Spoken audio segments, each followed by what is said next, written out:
tudo é bem edificante, né? Porque o que a gente tem que fazer realmente tem que ter um propósito, né? Se não tiver propósito, não há razão. Então, tem o livro desse mesmo autor, Uma Vida com Propósitos, que é o propósito primeiro da nossa vida, a gente descobrir qual que é esse propósito, e liderança.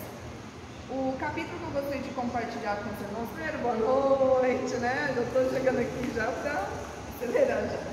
É como um líder motiva outros. É uma afirmação, como um líder motiva outros. Mas aí eu faço disso uma pergunta. Como que um líder motiva outros líderes? E aí? Saberiam me responder? Porque é muito fácil chegar e falar assim, como um líder motiva outros, assim, assado, mas e a gente, quando a gente olha para uma liderança ou quando a gente é líder de algo, né? Como que a gente pensa a esse respeito? Como motivar outros? Sendo que muitas vezes é tão difícil a gente encontrar uma motivação, né? A gente se motivar. Aí você é líder de algo que você precisa realizar algo, só que a gente sabe que sozinhos a gente não consegue nada. A gente precisa de outras pessoas ao nosso lado para a gente conseguir alcançar algo. E você precisa motivar essas outras pessoas a caminhar com você, a enxergar da forma que você está enxergando, né? A passar uma visão, porque se você é um líder, especialmente trabalhando com liderança na igreja, todos os líderes eles trabalham em cima de um propósito maior, que é glorificar o nome de Deus. E Deus te dá algo em específico. Deus te traz te dá uma visão em específico que você precisa passar isso para outras pessoas, né? Como motivar essas pessoas? Como, digamos assim, vender o peixe, né? Não é fácil, é uma tarefa um pouco difícil. Então, tudo que a gente lê, tudo que a gente vai aprender, a gente procura primeiro trazer para si, né? A gente pega um espelho e coloca. E aí, é fácil? Foi essa pergunta que eu fiz para mim mesma. Será se como líder é fácil motivar outros? Porque a gente tem uma ideia de algo, né? A gente recebeu algo de Deus e a gente vai passar para outras pessoas, mas será como que a gente vai passar isso? De que forma? Né? Que é a tal da motivação. Então vamos lá, para a gente introduzir, tem uma frase que diz assim: o sucesso nunca é um espetáculo de um homem só. Concorda com essa frase? O sucesso, vamos lá, nunca é um espetáculo de um homem só. Para você obter um sucesso, não é só você, né? Às vezes a gente trabalhando em um evento, algo que você vai realizar, foi um sucesso, mas não foi só uma pessoa que fez, né? Tem toda uma equipe, tem todo um grupo, e para que seja um sucesso precisa que isso, né, trabalhe em conjunto, precisa que essa visão tenha sido passada de forma realmente a motivar a todos a participarem daquilo, né? Então Neemias, como é o personagem que nós estamos estudando, vocês já viram, se eu não me engano, no capítulo 1 falava sobre o perfil, né, de um líder. É isso? Quem que deu o capítulo 1? É o perfil de um líder. Isso. O segundo acho que fala sobre oração, a oração de um líder. O terceiro, o planejamento. E agora é como um líder motiva outros. E quem já estudou sobre Neemias sabe, e até nesse aqui também, nessa introdução, a gente vai perceber que Neemias ele foi fazendo tudo num passo a passo, né? Ele tinha uma missão, Deus deu uma visão para ele. Ele tinha essa missão, mas não era só chegar naquele local ali e executar.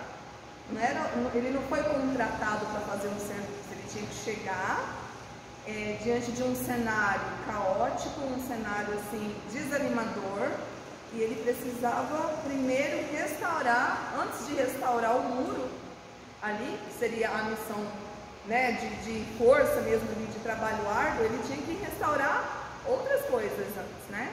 Porque era um povo que estava desanimado, um povo que estava abatido, um pós-exílio, né? Então não eram somente os muros que eram o maior perigo ali, era o desânimo geral que estava ali, né?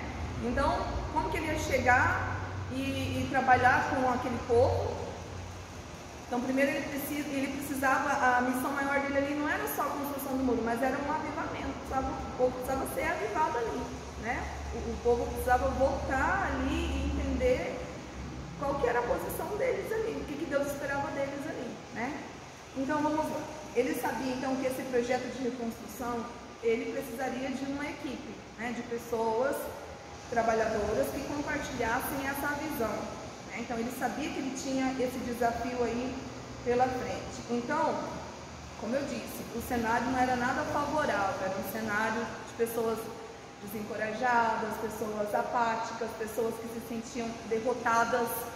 E quantas vezes a gente tem um papel de líder em locais assim que a gente precisa primeiramente trabalhar a parte de dentro das pessoas, né? Encorajar as pessoas, seja uma liderança num trabalho secular, seja uma liderança na igreja, né? Não é simplesmente vir e realizar um evento, um trabalho, mas é você realmente trabalhar dentro das pessoas, é um trabalho de dentro para fora. E era assim, esse era o cenário, né, que Neemias encontrava ali. Lembrando que já essa questão da reconstrução dos muros já tinha sido tentado, né?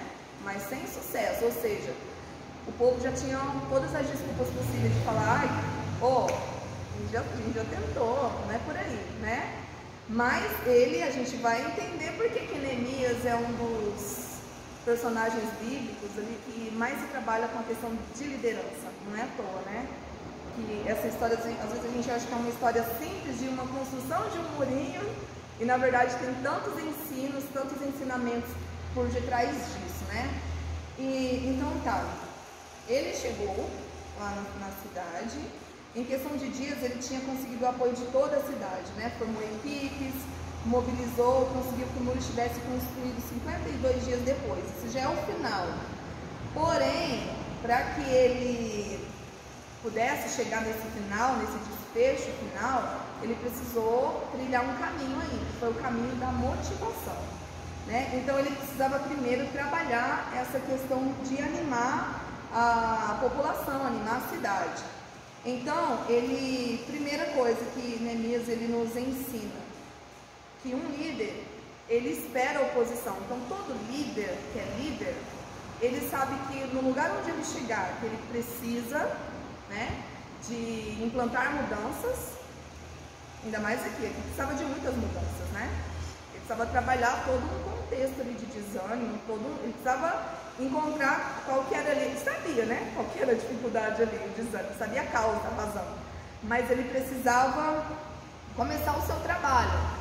Lógico que ele já esperava por oposições, da mesma forma quando a gente vai começar um trabalho novo, seja em qualquer ambiente, a gente já tem que esperar a oposição. Sempre vai ter aqueles que vão resistir a mudanças. E quem sabe, às vezes a gente já não estava nesse outro lado também, né? De rejeitar mudanças de outros. Né? Às vezes a gente não pode olhar somente como o olhar de nós líderes, mas de nós liderados também. Quantas vezes alguns líderes, né? Nós somos liderados e somos líderes em diversas situações da nossa vida. E às vezes a gente que é aquele que vai se levantar de uma maneira de não aceitar imediatamente uma mudança, porque mudanças são boas, são importantes. Quando o cenário não está favorável, quando as coisas não estão andando conforme é necessário andar, é necessário mudanças, né? Mas aí a segunda pergunta, é fácil mudar? Todo mundo gosta de mudança? Por quê? Vocês acham que eu vou falar sozinho aqui? Vocês vão me enganar. Porque é mais fácil se manter na inércia. Na inércia, na zona de conforto, né? Ai, sempre foi assim, já tentaram, isso não deu certo. Ó lá o visionário, né? Então, mudanças não são fáceis. Então, sempre que um líder ele for começar um trabalho, ele pode esperar por oposição, por pessoas que vão se levantar. Quando você disser, vamos fazer algo, alguém sempre vai se levantar, não precisa, né? Já tentaram, já tentamos em outro momento, não vamos fazer nada não. E também, quando o povo de Deus se levanta e diz que vai realizar algo na obra do Senhor, nós temos um inimigo que se levanta contra. Isso o tempo inteiro. O pastor estava fazendo aí essa abertura falando sobre isso, né? Não exatamente sobre isso, mas num contexto geral dá para se aplicar a isso também. Porque hoje nós estamos vivendo um tempo que as pessoas, o que é errado está sendo propagado. E quando você vem com a transformação, o não se conformar, que é a primeira parte, né? Não vos conformeis com este mundo, mas transformai-vos pela renovação da vossa mente. Então, primeiro vem o não se conformar. Quando você não se conforma, você quer transformar. Isso é uma mudança. E as pessoas não querem mudança, as pessoas querem as coisas do jeito que elas estão. Quando a gente olha para o mundo aí, o mundo quer as coisas do jeito que elas estão, né? E nós esperamos oposição o tempo inteiro. Ser crente, ser cristão é você esperar oposição o tempo inteiro. A oposição tem que fazer parte do dia a dia, sempre vai se levantar, né? E é uma outra palavra que o pastor disse, não é com o que você faz, mas com o que você é. Porque ser cristão não é simplesmente você fazer algo, mas é você ser, é a essência. E isso vai levantar opositores. Porque quando a pessoa ela não gosta do que você tem, ela tem inveja de algo que você tem, é algo material. Mas quando a pessoa ela não te aceita pelo que você é. Você é cristão, então suas ideias, os seus pensamentos estão contrários ao que eu acredito no mundo, ao que o mundo está pregando, né? Então isso vai se levantar como oposição. Então tá, aí vamos lá. Para favorecer as mudanças necessárias, os líderes averiguam quais são as razões e as enfrentam. Então o líder ele sabe que ele vai enfrentar a oposição. E ele começa a investigar o porquê dessa oposição, para poder enfrentar. Como que eu vou enfrentar algo que eu não sei qual é a motivação, qual é a razão daquilo. Sanbalat, gente, eu já vou pedir para vocês deixarem Neemias 2, aberto lá em Neemias 2, porque a gente sempre vai estar dando uma olhadinha lá em Neemias 2, tá? Então, ó, Sanbalat, o governador de Samaria, e Tobias, o líder dos Amonitas, que são um dos principais personagens deste livro, né? Eles ouviram dizer que Neemias vinha para reconstruir os muros. Neemias nem tinha chegado ainda em Jerusalém, né? Ouviram rumores de que ele viria, mas já estavam se preparando para recebê-lo de forma amigável, acolhedora.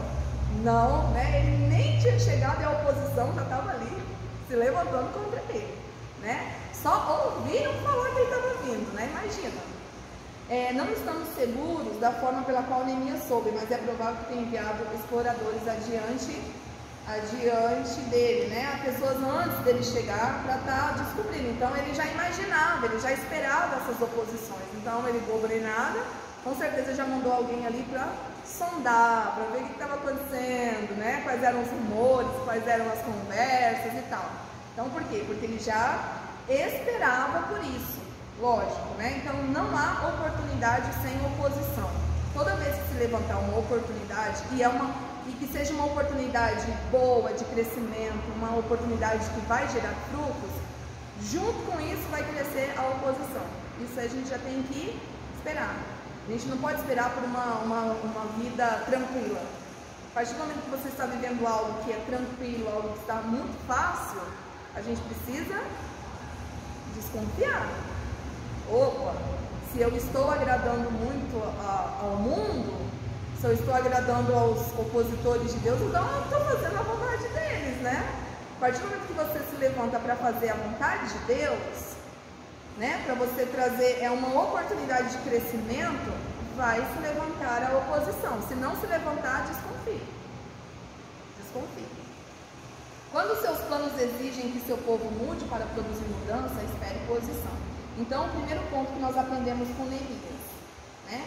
Como que um líder motiva outros? Primeira coisa, espere por oposição, tá? Segundo, um líder espera o momento oportuno. Aqui nesse tópico, ele fala com relação à forma que Neemias chegou a Jerusalém. Primeiro ele mandou pessoas para dar uma sondada, né? Só que quando ele chegou, ele já não foi assim, não chegou tipo Maurinete. Oi galera, e aí, cheguei pra mudança, vamos reconstruir esse negócio aqui. Não, ele chegou de boa. Ele não chegou já anunciando o que ele ia fazer, né? E então aqui diz que um líder espera o momento oportuno, porque o momento é tudo. Às vezes a gente vai fazer algo, mas não é o momento. Quantas vezes a gente já não errou de fazer algo que é bom, mas não é o momento certo, né? Quem é pai e mãe, né, sempre fala quando o filho quer uma coisa, né, fala, espere, não é a hora ainda, calma, né? Tá fazendo um bolo de chocolate, a criança quer comer o bolo, calma, não é a hora ainda, já tá pronto, já pode cortar, né? A gente, trabalha com criança, não só quem é pai e mãe, mas quem trabalha com criança trabalha muito com essa questão da ansiedade, né? Então não adianta você fazer algo que é certo, mas não é o tempo certo.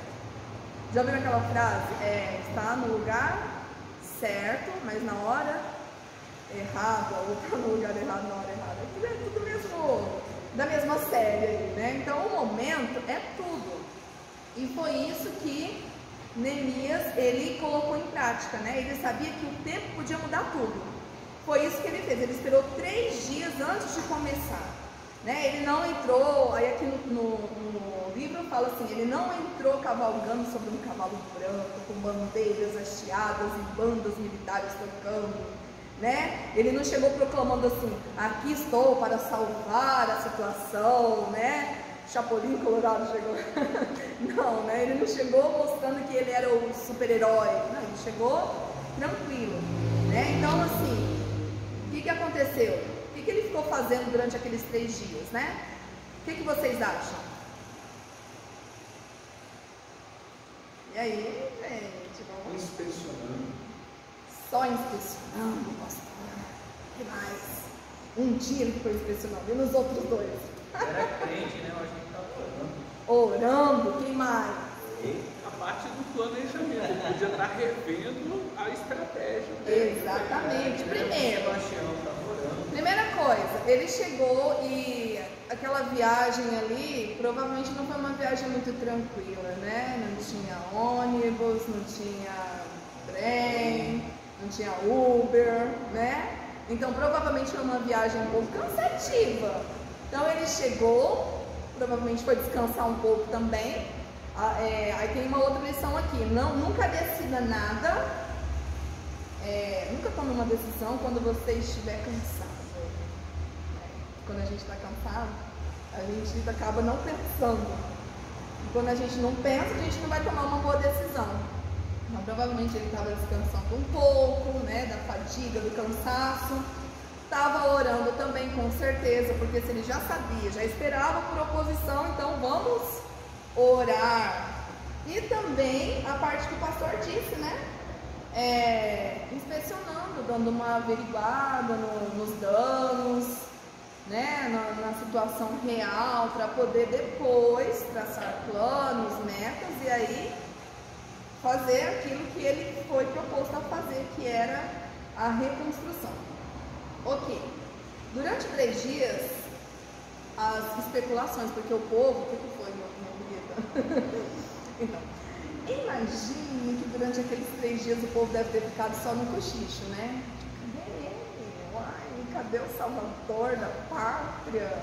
Cadê o construtor? E aí? Então ele criou uma certa curiosidade também ali, né? Porque com certeza os opositores já estavam prontos ali para chegando nele. Cadê? Não vai aparecer, né? Então ele criou uma certa expectativa ali, ficar no meio, só na espreita ali, né? Então, o que ele fez? As pessoas, quando ele deu esse tempinho, quando ele convocou, o livro até fala, convocou a imprensa, imagina, né? Agora eu vou falar o que eu vi aqui, o povo já estava pronto para ouvi-lo. Provavelmente se ele já tivesse chegado assim, falando, né? Se achando, o povo não ia andar nem moral. Mas aquela curiosidade foi aumentando, provavelmente já abriu um pouco também o caminho para que ele pudesse ter ali condições de falar. Então a gente sabe na Bíblia, né, em Eclesiastes, um texto bem conhecido que fala que há tempo para tudo, para todas as coisas, né? Então tem a hora, o tempo certo também de agirmos. Não adianta a gente ter a solução de algo, mas se a gente não souber o tempo de agir, a hora certa não adianta. Ok, Jesus tinha um profundo senso de oportunidade. Durante sua jornada até a cruz, muitas vezes ele disse: não é a hora, ainda não chegou meu tempo. Vocês lembram dessas partes que Jesus falava, né? Quando a mãe dele falou lá para ele fazer a multiplicação, né? Não, a transformação, né? Não é chegada a minha hora. E ele ficava falando isso o tempo inteiro, porque ele sabia, como um líder, ele sabia o tempo certo também de agir. Então vamos lá, vamos ver se vocês estão ligados. Qual foi a primeira lição que a gente aprendeu? Um líder, um verdadeiro líder sempre vai esperar uma oposição, porque as pessoas têm medo de mudanças. Segundo, qual é? Um líder espera momento oportuno, momento certo de agir, certo? E terceiro, o líder avalia a situação real. Porque uma coisa é os rumores, são os rumores que chegam aos nossos ouvidos, né? Quantas vezes a gente não ouve rumores que parece que o mundo está desabando? Aí quando você chega lá, você vai avaliar mesmo o dano que aconteceu, não era para tanto, né? Então, um líder, ele avalia a situação real. Saí de noite com alguns dos meus amigos. Aí aqui nós temos o autor, ele vai trazendo umas historinhas, né? Eu não havia contado a ninguém o que o meu Deus havia posto em meu coração, que eu fizesse por Jerusalém. Não levava nenhum outro animal além daquele que eu estava montado. De noite saí pelo vale na direção da fonte do dragão e da porta do esterco, examinando o muro de Jerusalém que havia sido derrubado e suas portas que haviam sido destruídas pelo fogo. Isso está lá em Neemias 2, de 12 e 13. E ele, chegando lá, cheguei a Jerusalém no 11, estive 3 dias. Então à noite me levantei, ele e os amigos, aí ele começa a falar que ele saiu com esses amigos, não falou para ninguém o que Deus tinha colocado no coração dele, né? Ele tinha guardado isso para ele, qual era a visão que Deus tinha dado para ele, e ele saiu com esses amigos pela porta do vale para o lado da fonte do dragão e para a porta do monturo, e contemplei os muros de Jerusalém que estavam assolados, cujas portas tinham sido consumidas pelo fogo. Então, ele saiu com esses amigos e ele foi averiguar, né, avaliar o que realmente, como que estava a situação dos muros ali. Então ele percorreu os muros da cidade e começou a inspecionar no meio da noite, com a ajuda de um pequeno grupo, ele foi para dar uma olhada, para saber, para começar um momento de preparação, né, e comprovação de dados, a investigação, para começar a fazer a parte do trabalho. Essa parte de averiguar é chamada parte solitária do trabalho, quando você vai lá, dá uma olhada para ver como que vai ser a situação, né? Como que você vai começar a colocar em prática o seu plano. Todo bom líder é capaz de compreender o que o inimigo estava fazendo. Ele estava realizando sua inspeção prévia, estava comprovando o contexto da situação. Este é o aspecto da liderança do qual nunca ouvimos falar, é a parte solitária do trabalho. A preparação, a comprovação de dados, a investigação não tem nada de encantador nem de emocionante. Sem elas, porém, o plano está condenado ao fracasso. Então ele não foi por ouvidos, né? Pelas falas das pessoas, ele foi e averigou com seus próprios olhos para saber. Então, provavelmente, se ele fosse olhar com olhos humanos somente, nesse momento ele estaria como? Quando ele viu a real situação dos muros. Desanimado. Só no barco você já viu. Ele como a gente, né? Estaria, eu acredito, desanimado por ver realmente a situação dos muros destruídos, a porta queimada, ou seja, os muros naquela época mostravam o que era a segurança da cidade, né? Então o povo estava totalmente desprotegido, estava ali à mercê dos seus inimigos, né? Então ele deve ter ficado muito triste. Ele viu que realmente era maior até do que ele imaginava.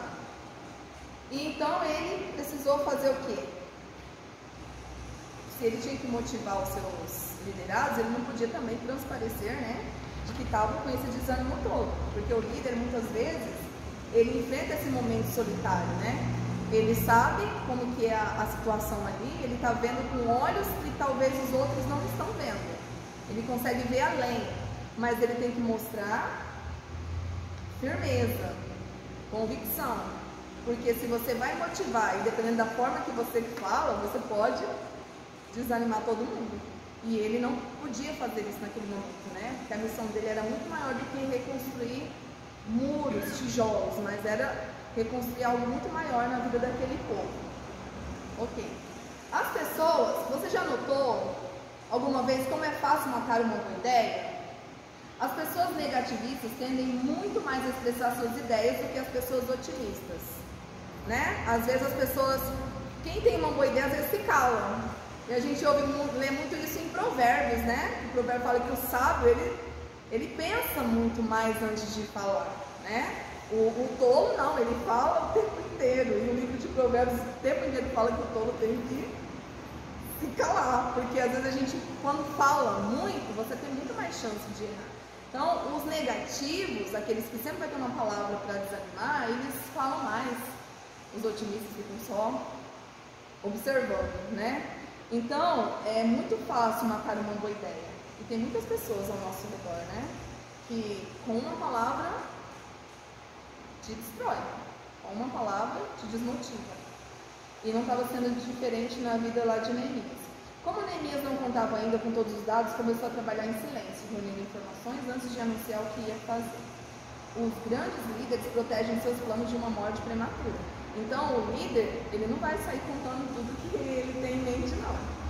Porque ele já sabe que já tem a oposição ali, que terão os negativistas, se ele falar uma coisa. Por isso que tem aquelas frases, né, que o povo fala assim, como que é? São tantas, né? Mas que fala que você tem coisas que você não compartilha com as pessoas, né? Porque às vezes você tem um plano de fazer algo e você compartilha e cai bem no ouvido de um negativista, a pessoa já mata a tua ideia na hora, né? Então tem coisas que a gente precisa guardar, a gente quer falar, quer jogar para todo mundo, né? Às vezes você vai comprar uma bênção. Até isso a gente tem que ver também a hora, porque dependendo se não está concretizado ainda, a gente tem que ficar esperto, né? Porque tem muitas pessoas negativistas ao nosso redor, esperando uma brecha para matar uma ideia, matar um sonho nosso, né? Compre a verdade e não abra mão dela, nem tampouco da sabedoria, da disciplina e do discernimento. Isso está lá em Provérbios 23. Aí também Provérbios 14:15 diz: quem responde antes de ouvir comete insensatez e passa vergonha. O inexperiente acredita em qualquer coisa, mas o homem prudente vê bem onde pisa. Que era o que Neemias estava fazendo. Neemias estava sendo um homem prudente, ele não estava compartilhando, estava trabalhando, mas em silêncio. Os bons líderes fazem a própria investigação, que foi isso que ele fez, né? Então vamos relembrar um pouco o que Neemias fez. Primeiro, ele compreendeu que ele enfrentaria oposição.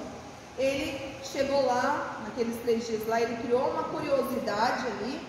E terceiro, reuniu todos os dados que ele podia reunir.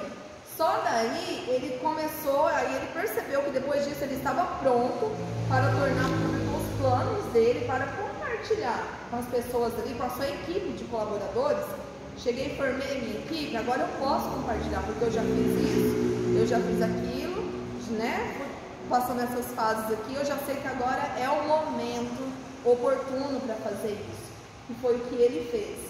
Seu próximo desafio era fazer com que os israelitas se sentissem entusiasmados com o que ele fora fazer ali. Então, ele já sabia o que ele precisava fazer. Agora chegava a parte de entusiasmar. A parte de vender peixe, né? A parte de compartilhar qual era o plano de Deus, qual era o propósito de Deus ali. Então o que ele fez? Primeiro, aí vem o quarto ponto. Um líder se identifica com o seu povo. Um líder, ele não vai dizer assim: olha, eu vim aqui para resolver o problema de vocês. E vocês causando, né? Olha só, olha que situação.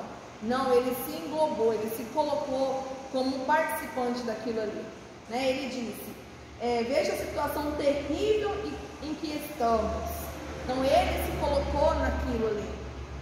Apesar de que ele não estava ali, não morava ali naquele momento, não estava naquele povo o tempo inteiro, mas ele se colocou como participante daquele povo. Ele trouxe os problemas, né? Ele tomou posse daqueles problemas também, daquela situação difícil. Então ele não falou que era o problema deles, mas de todos. Venham, vamos reconstruir os muros de Jerusalém. Isso está em Neemias 2, 17 e 18. Larissa, você pode ler, fazendo favor, só para dar uma dinamizada. 2, 17. 17 e 18.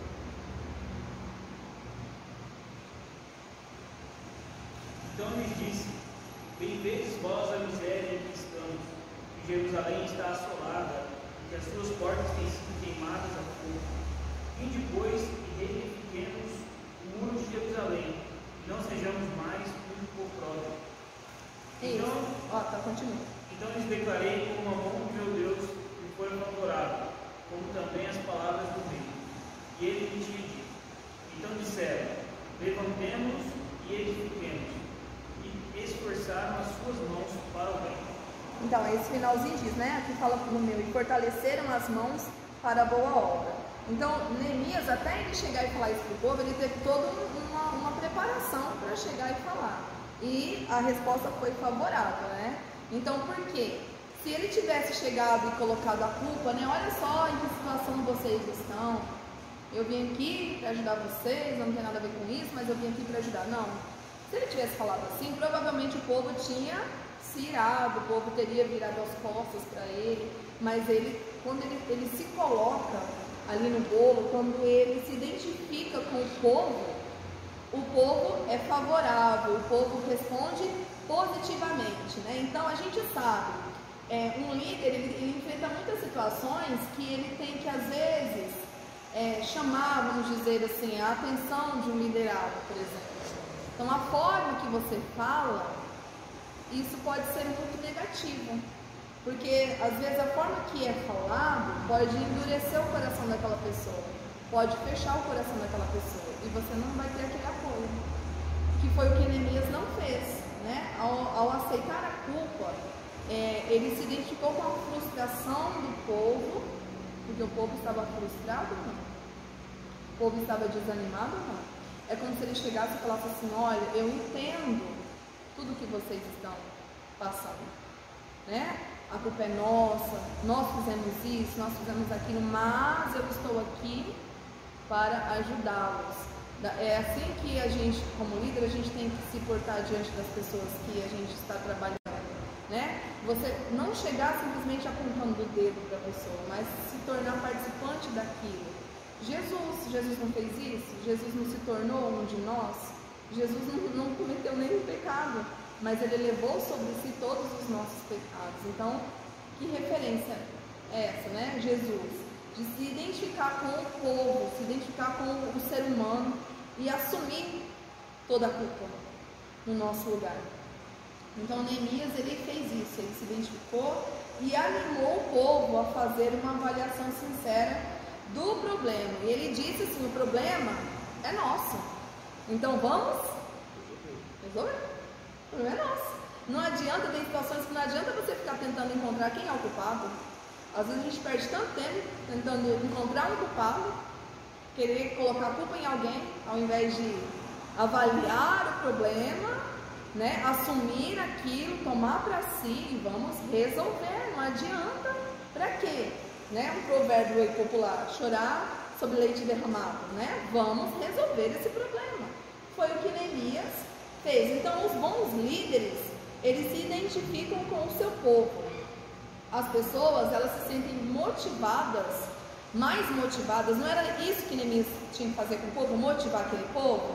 Então, as pessoas se sentem mais motivadas quando alguém resolve dividir a carga. Foi o que Neemias fez. né? Neemias, ele teve uma visão ali para alcançar a meta dele. A meta dele era o quê? Motivar aquela galera que estava desanimada. Então ele criou uma estratégia. Ele se identificou com o povo e assumiu ali junto com eles a situação, né? O problema, e vamos resolver. Isso mesmo. Aí aqui diz um exemplo, né? Ó, todos os pais descobrem que os filhos se respondem melhor quando sentem que são compreendidos. Quando os pais se identificam com seus problemas, a gente vê essa questão de liderança muito dentro de casa, né? A gente sabe que os pais são autoridades, precisam chamar, né, os filhos quando eles estão agindo de forma errada, estão agindo de forma que não está agradando a Deus, que não está dentro do que é o certo. Tem que chamar atenção, tem que corrigir, tem que instruir, mas a forma, muitos pais às vezes perdem os seus filhos na forma que vai corrigir, na forma que vai chamar ali, né? Às vezes chega só apontando, eu não falo só com relação a pais e filhos, mas eu falo a relacionamento de modo geral, marido, mulher, até de amizade também. Quando você chega apontando o dedo para alguém, falando do erro daquela pessoa, é mais difícil da pessoa ela até querer te ouvir, né? Hoje a gente vive um mundo assim, que as pessoas, cada um quer ter a sua razão, cada um é o certo, a gente fica brigando para dizer que é certo, né? Nem que você mas você não precisa, nem que você esteja, né, fazendo o que é certo, mas a forma que você fala para o outro, você pode ganhar ou perder aquela pessoa. Isso acontece muito nos lares, porque muitos pais não se identificam com os problemas dos seus filhos, né? Esse problema é seu. Quando você fala esse problema é seu, o que você está mostrando, o que você está oferecendo para aquela pessoa para ajudá-la? Agora, quando você diz esse problema é nosso, o que a gente pode fazer?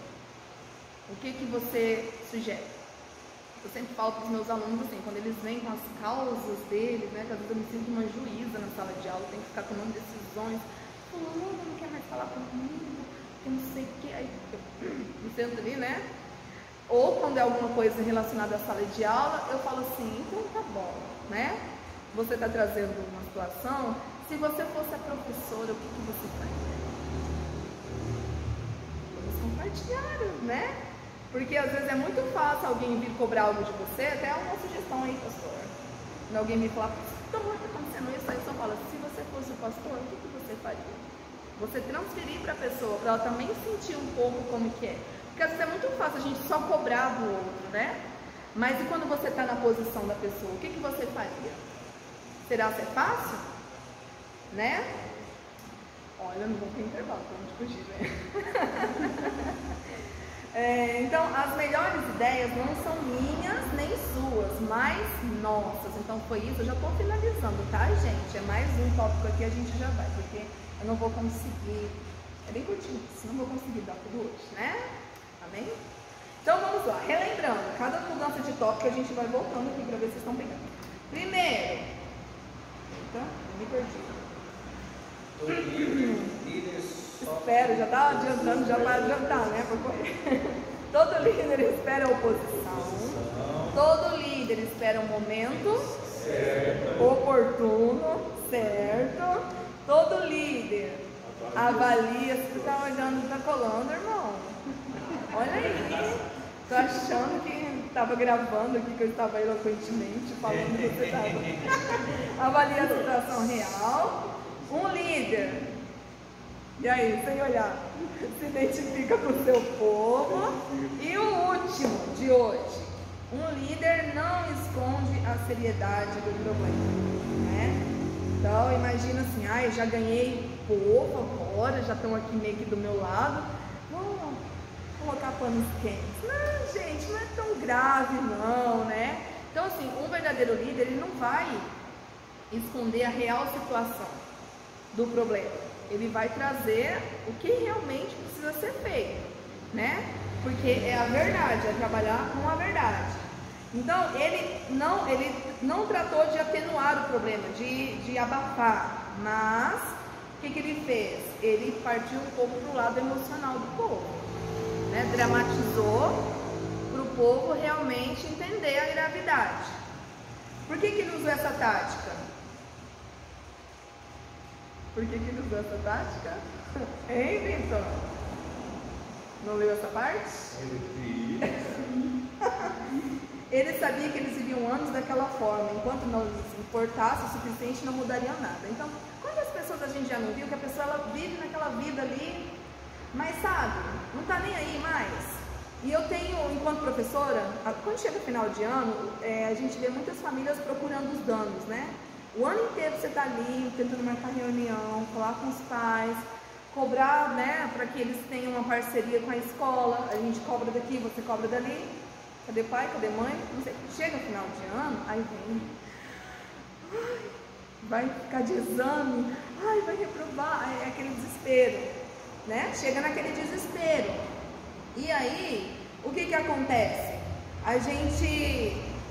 Qual que é a fala? Olha, porque eu tenho muitos alunos que, inclusive os próprios pais falam assim, eu não sei mais, quando um pai chega para você e fala assim, eu não sei mais o que fazer, aí eu tenho que ainda, porque por dentro eu tô falando assim, se você não sabe, eu tô assim na paz, né, olhando pra pessoa, mas aqui dentro é assim, minha querida, se você não sabe quem é a mãe, quem é o pai, quem sou eu vou saber, né, porque às vezes vem cobrar coisas que é rotina de casa. Aí vem cobrar, né? Ai, coloquei fulano no reforço, aí a professora do reforço vem cobrar que fulano não está levando material no reforço. Aí você fala, mas e aí? Na escola também é do mesmo jeito, então o problema não está na escola nem no reforço. Onde está o problema? Rotina, em casa. Só que a gente vê hoje uma juventude, eu falo de juventude de crianças que na escola, que às vezes, tipo assim, antigamente, se a minha mãe falasse assim pra mim, olha, eu vou na reunião, se falarem isso aqui de você, gente, eu ficava com o coração na mão, né? Ainda mais quando ela entrega final de nota, assim, que era do último bimestre, que era tudo ou nada, ficou de exame, recuperação, alguma coisa, eu ficava, né? Aí a minha mãe ainda chegava fazendo um suspense. O que a gente conversou o ano inteiro? Aí eu morri. Né? Aí era só um drama, estava tudo certo. Mas a gente se preocupava. Hoje eu vejo muitos casos na escola que o pai e a mãe estão puxando de um lado, a professora puxa de outro, a escola puxa de outro e a criança está assim, ó. Nada, nem aí. Sabe? Não está preocupada? Ah, você precisa estudar, fulano, senão você vai reprovar. Tá. Fulano, vamos prestar atenção. Tem que entregar a tarefa, tem que entregar o trabalho. Sabe? Então, o que acontece? Tem muitas pessoas, a situação ali do povo de Jerusalém, já eram quantos anos que eles estavam tentando reconstruir aqui?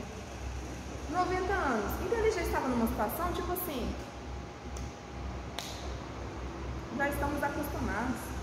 Qualquer coisa que falar, a gente já, né? Porque é a questão da mudança. Tem uma frase que eu gosto que diz muito assim, nada muda se nada muda. É meio redundante, né? Nada muda se nada muda. Se uma coisa não mudar, a outra não vai mudar. Então, a mudança, quem tem que querer, somos nós. Não adianta o líder tem que motivar, sim, mas se aqueles que estão sendo liderados, eles não quiserem, se eles não tiverem afim, não vai adiantar nada. Aí eu sempre trago para a educação, porque é o campo que eu trabalho. O maior desafio hoje na escola é você ensinar quem não quer aprender. Hoje tem muita gente que está na escola, mas não quer aprender. Você pode criar o recurso que você quiser. Você pode cuspir fogo, se vestir de palhaço, fazer um malabarismo, mas se não quiser, aí a gente traz para a vida cristã. Não adianta o líder fazer um monte de coisa, evento, motivar, tentar fazer bonificação, não sei, se não quiserem. Se tiverem com um espírito apático, se tiver assim, ó, né? Então Neemias, ele sabia que o povo estava assim. Então ele precisava usar uma estratégia diferente, né? Então ele precisava enfrentar a realidade, apelar um pouco, ir para o lado do drama, dramatizar, trazer para a emoção, para que o povo pudesse acordar, dar um choque de realidade ali no povo, né? Então depois que o líder enfrenta a realidade, necessita que a sua equipe enfrente também. Então ele precisava que o povo enfrentasse aquela realidade ali. Ele não podia fingir que nada estava acontecendo. As mudanças não se produzirão enquanto não nos sentirmos descontentes com a situação, com aquele problema. né? Hoje, às vezes, a gente trazendo para o pecado, hoje as pessoas elas não estão preocupadas, né? O quão descontente Deus fica com o pecado. Às vezes a pessoa mente uma vez, aí aquilo no início pode até doer um pouco. Se ela faz aquilo continuamente, que é a tal da iniquidade, né? Porque a iniquidade não é aquele pecado que você comete e já não faz mais efeito, você já não se arrepende mais, porque já ficou algo natural, algo já, né? Como você vai pedir perdão? Deus, me perdoa disso. Aí daqui a pouco você está fazendo de novo, você se arrependeu mesmo daquilo? Senão você não estaria fazendo de novo, né? Então hoje as pessoas elas pecam e não está doendo mais. Elas já estão acostumadas, estão se acostumando com o erro, que é aquilo que o pastor falou sobre a doutrinação. A gente está ouvindo tanto o errado, que a gente, daqui a pouco a gente, não, mas é realmente, olha, pensando bem, pensando por um lado, às vezes você não vai falar tão diretamente, mas às vezes nas suas falas, em outros momentos, você vai estar dando a entender que você está concordando com aquilo, né? Então, ele precisava criar um descontentamento, que é aquilo, a partir do momento que a gente também está se agradando, o nosso ego está de boa, então tem alguma coisa errada, porque a gente sabe que nós travamos uma guerra, e a nossa guerra não é contra a carne, contra o sangue, né? Mas é algo muito além, né? Nas áreas espirituais. Então, a gente precisa causar descontentamento, e nós também. Esses dias a diretora da minha escola falou para mim de uma estudante: essa fulana precisa ser frustrada. Eu falei, meu Deus, eu tenho que criar agora, frustrar o outro. Como que é isso, né? Às vezes pode ser naturalmente, mas forçadamente eu não consegui ainda. Entende? Então, hoje as pessoas, a gente está vivendo uma geração chamada Nutella, né?